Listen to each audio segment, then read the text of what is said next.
Lecteur, lectrice, lectrice, bonjour, gracieuse Robert en ligne, l'autrice hybride pour te faire lire, et pas que ses livres. Donc peut-être que tu as déjà vu plusieurs vidéos sur ma chaîne, sinon je t'invite à les regarder. Je te propose des chroniques de lecture pour t'inviter à lire le livre ou à l'apprécier. Je te parle aussi de mes propres livres et puis par moments je te fais des retours d'expérience comme les projets Ulule, parce que j'en ai mené deux. Alors un à bien et un qui ne s'est pas bien terminé. Et là donc j'ai collaboré avec Maritza, Tata Nexua aussi, que tu connais certainement, qui diffuse énormément de choses sur sa chaîne, qui donne plein de conseils aux auteurs. Et nous avons parlé des salons, parce que personnellement je trouve que les salons ne sont pas forcément utiles en tant qu'auteur, et elle les défend. Donc nous avons débattu en vidéo, toutes les deux, pour donner chacune notre point de vue. Je t'invite à regarder cette vidéo. Au-delà du titre putaclic, et oui, coucou, c'est moi, je suis en train de squatter, on va parler du pourquoi c'est intéressant de rencontrer ses lecteurs et ses lectrices, même masqués ou déguisés. Je reste dubitative. Je vais tâcher de te convaincre.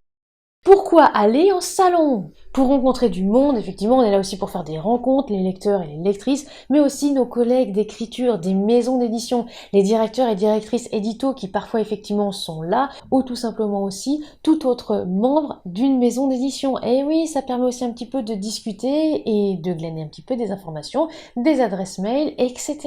Titre. Pourquoi aller en salon?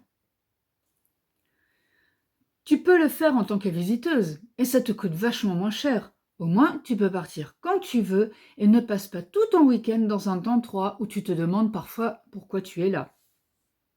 Alors, oui, mais, ouais, il y a un mais. Posséder un stand apporte des avantages. Déjà, c'est plus facile d'engager la conversation en mode on est dans le même bateau. C'est-à-dire, tiens, justement, la directrice édito d'une maison d'édition va aux toilettes ou m'y a mis un morceau.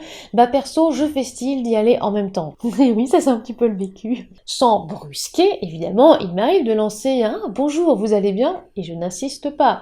Souvent, ça permet aussi de lancer une conversation. Avoir le badge exposante m'a par exemple souvent permis de vaincre ma timidité, et je m'explique, en tant que visiteuse, j'ai souvent peur, on va dire, de déranger, parce que je me dis, bon là, ils sont peut-être dans leur carton, là, il y a peut-être beaucoup de clients et clientes, justement, qui passent, alors qu'en tant qu'exposante, déjà, je connais les horaires d'ouverture et de fermeture vraiment correctement, je peux passer faire un coucou, que ce soit avant ou après, je sais aussi, par exemple, s'il y a une salle de repas, ou une salle, par exemple, voilà, pour les auteurs, les autrices phares, je sais par exemple où ils passent, engager une conversation, et je pense que la personne se sentira peut-être moins piégée que par une visiteuse qui lui saute au cou, alors que par exemple il y a toute une enfilade de clients et de clientes qui attendent. C'est vrai que dans ce sens-là, je trouve qu'on a un petit peu un avantage quand on est exposant, on peut très bien dire ah oui bah ouais moi franchement hein, je me suis levée très très très tôt cette nuit, j'ai fait beaucoup de routes et vous vous venez d'où? Etc, etc, etc. Et surtout qu'en plus, en tant qu'exposant et exposante, bah, on sait qu'on va rester souvent toute la journée ou tout le week-end.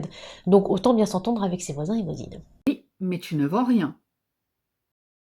Et de ça, on va justement dire rentable ou non. Il y a des salons dans lesquels, en effet, j'ai plus dépensé que gagné. Ça rejoint un petit peu ce que vient de dire Gracieuse avec le fait que l'on ne vend rien. Développe, c'est vraiment la partie qui m'intéresse, parce qu'on en entend très peu parler. Oui, je suis d'accord avec toi et je pense que je vais glisser là, même si j'insisterai un petit peu plus loin. Tout simplement que ça va dépendre de votre objectif, pourquoi justement vous voulez aller en salon. Bref, admettons, pour les optimales, entre l'hôtel, avec l'essence, donc le diesel, hein, parce que ma voiture justement c'est une diesel, la bouffe, les livres achetés, clairement c'est effectivement pas rentable côté gestion, argent du terme.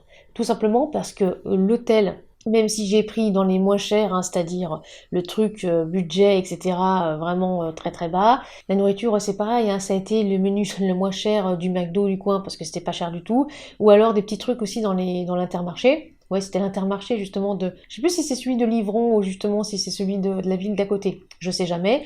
Où on a récupéré quelques petites salades et puis des kiris, quoi, histoire justement d'avoir un petit peu de calcium et de fromage. Bah, malgré ça, oui, ça a coûté, d'ailleurs je peux vous le dire, ça a coûté environ 400 € au total. Sans oublier le roll-up, presque 80 €, qui en plus faudra refaire parce qu'il y a eu une erreur. Bon, Vistaprint m'a fait un remboursement, hein, donc on pourra justement le changer. Mais l'air de rien, ça a quand même fait, on va dire, un trou au niveau de l'entreprise. Clairement, j'ai démarré démarrer effectivement le mois de février avec seulement 250 € sur le compte de l'entreprise. Ouais, et je rappelle que je bosse tout le temps, hein, j'ai qu'un mois de vacances en août, sinon je bosse, quand je dis tout le temps, c'est tous les jours de la semaine, inclus les week-ends et les jours fériés. Et j'ai quand même des clients et des clientes. Donc autant vous dire que oui, c'était quand même beaucoup, dépenser 400 € pour un salon. Voilà, mais je savais que j'allais pas forcément être rentable. C'est pas forcément pour ça que j'allais, c'est surtout pour me remettre un petit peu un pied à l'étrier. En revanche, ça m'a permis de rencontrer des gens. Il y a des personnes qui vont par exemple demander des devis pour leurs histoires. Et peut-être aussi que ça débouchera sur un contrat de prestation. Petit update, ce fut effectivement le cas. Il y a 2 personnes que j'ai croisées dans ce salon qui finalement vont être mes clients et clientes pour des prestations. Sans oublier que ça a renforcé ma présence niveau local et je me suis rendu compte à ce moment-là que beaucoup d'auteurs et d'autrices connaissaient ma chaîne YouTube. Moi qui me disais que j'allais peut-être gagner des abonnés, etc., tout le monde, à part un auteur qui n'a pas de réseaux sociaux, me connaissait. Donc ça m'a aussi un petit peu réconfortée et ça m'a aussi rassurée sur le fait de me dire bon sang, j'ai sorti une vidéo sur les salons et comment les préparer 2-3 jours avant, et il y en a dans ce salon qui l'ont vu. Et j'ai trouvé ça particulièrement drôle. Donc, c'est une belle action de com, en effet. Mais je pense qu'il faut bien définir ton but à la base. Si tu y vas pour vendre des livres et que tu ne vends rien, tu vas repartir déprimé, dépité, avec l'impression d'avoir perdu ton temps. Ça m'est arrivé. Il ne faut pas hésiter à rebondir très vite et voir quel avantage tu peux tirer de la situation. Il n'y a pas de visiteurs, intéresse-toi aux exposants. Discute avec eux, parle de vos difficultés, tu te sentiras beaucoup moins seul. Mais si pas de visiteurs, pas de vente. Si tu n'es pas très connu, tu vas peut-être attirer une personne ou deux et ce sera tout. Sauf si tu écris dans un thème à la mode comme des policiers, des thrillers ou de l'érotique. Je ne suis pas vraiment convaincue que c'est le type d'événement où tu vends le plus, compte tenu du nombre d'auteurs qui seront présents, surtout quand tu n'as pas de notoriété particulière. La régularité est la clé, mais à quel prix ? Ouais, c'est pour ça que je conseille, et Gracieux, tu as complètement raison, de faire des salons proches de chez vous, parce que déjà vous allez économiser pas mal. Ensuite, faire vos propres sandwichs si vous pouvez, ou acheter des trucs pas chers au supermarché. Je sais que c'est pas bon, je sais que c'est ultra transformé, mais je le sais tout ça, ça sert à rien justement de venir me faire la morale. Je suis bien au courant, mais quand il vous reste que 15 € sur votre compte, vous faites pas la fine bouche en fait. Quand justement vous avez pas envie de creuser votre découvert, et parce que soit vous pouvez pas, soit parce que vous en avez un petit peu marre de recevoir des appels de la banque, ben voilà, je veux dire, au bout d'un moment, il n'y a pas le choix. Ensuite, il faut aussi tenir le rythme. Si vous avez peur de ne pas tenir avec plus d'un salon par mois, ou même pas d'ailleurs, plus d'un salon par trimestre, ne vous forcez pas à faire plus, parce que ça crève. Un salon, vraiment, ça crève, que ce soit au niveau de la charge mentale, au niveau de tout le reste. Surtout qu'en plus, moi, j'aime pas trop quand il y a beaucoup de monde dans un endroit, on va dire, assez fermé. Donc clairement, la fatigue psychologique, elle est lourde. J'en ai marre de taper ce micro, mais ne vous inquiétez pas, tout va bien se passer. Ce que je rajouterais, c'est aussi de ne pas compter que sur les salons, mais sur une communication régulière et de parler de vos livres régulièrement, sous différentes formes pour le montrer. Toujours montrer la couverture et son résumé avec son prix n'est pas constructif et va lasser les lecteurs. Par contre, présenter les personnages ou les thématiques ou autres sujets intéressants du livre va encourager les lecteurs qui viendront en salon à prendre le livre en main et le feuilleter. À vous de faire le reste quand vous l'avez en face de vous. Bilan. Donc je pense qu'il faut sélectionner les salons où on veut aller et viser la rentabilité financière ou sociale. Si on y va juste pour y aller, c'est clair que ça sert à rien d'y aller en tant qu'exposant, exposante. Allez-y en tant que visiteur et visiteuse et essayez, pourquoi pas, des fois de glisser un peu vos bouquins. Oui, sachez qu'il y en a qui le font et qu'ils essayent du coup de vendre leurs bouquins en tant que visiteur et visiteuse. C'est pas forcément très légal, mais je sais que ça arrive parce que j'ai déjà vu et je sais qu'il y en a qui ferment les yeux. Si on y va et qu'on parle à personne, c'est clair que ça ne sert à rien. Si on est trop timide, essayez par exemple d'être accompagné. Un salon est un milieu, je trouve, assez anxiogène. C'est pour ça aussi que beaucoup ont poursuivi, on va dire, les salons dits virtuels par rapport au Covid. Il y a eu, on va dire ça, pendant le Covid, il y en a qui se sont poursuivis. Ou alors, ils vont aussi en salon, par exemple, aussi déguisés, masqués, on ne les reconnaît pas. Il y en a même, par exemple, des fois qui mettent des lentilles. Il y en a beaucoup, par exemple, qui sont un autre personnage, on va dire, au niveau des salons. Ça, on va dire, c'est pour mon bilan. Je suis d'accord avec toi. Beaucoup parlent des salons où ils vendent tout, où ils font de superbes rencontres, où ils s'amusent énormément. C'est tout le bien que je te souhaite quand tu tiens un stand en salon. Mais je pense qu'on ne présente qu'un côté de la médaille et qu'un salon se prépare vraiment en amont. Écris ce que tu veux atteindre, ce qui est dans tes mains.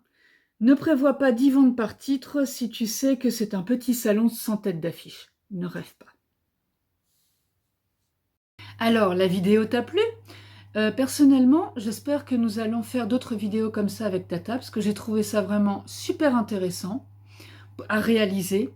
Elle m'a donné des pistes de réflexion quand j'ai écrit le scénario avec elle. Et j'ai trouvé aussi très sympa le fait de débattre comme ça, par vidéo interposée, sur un sujet quand même qui est très important pour les auteurs, que ce soit des auteurs auto-édités, des auteurs de petites maisons d'édition ou de grandes maisons d'édition. Parce que on peut être dans une maison d'édition, mais être un petit parmi les grands. Par exemple, moi je suis pas mal les auteurs de la maison d'édition Albin Michel. On va prendre un auteur à côté d'un Éric Emmanuel Schmitt ou à côté d'un Bernard Werber ou d'une Amélie Nothomb. C'est un peu difficile, si ils sont tous ensemble sur le même salon, d'attirer les lecteurs. Hein. C'est vrai que personnellement, je vais aller plus facilement vers ces auteurs-là que j'ai cités parce que ce sont des auteurs que j'aime beaucoup et que je suis, plutôt que d'aller voir un auteur inconnu. Et c'était aussi un peu l'objet de notre débat. Donc, moi je te dis à très vite pour d'autres vidéos, que ce soit des chroniques ou, ou d'autres sujets sur ma chaîne. Et je t'invite à suivre ma chaîne et à suivre celle de Tata Nexua, parce qu'elle aussi diffuse plein de choses très intéressantes et plein de conseils pour écrire et pour soigner sa plume. À très vite!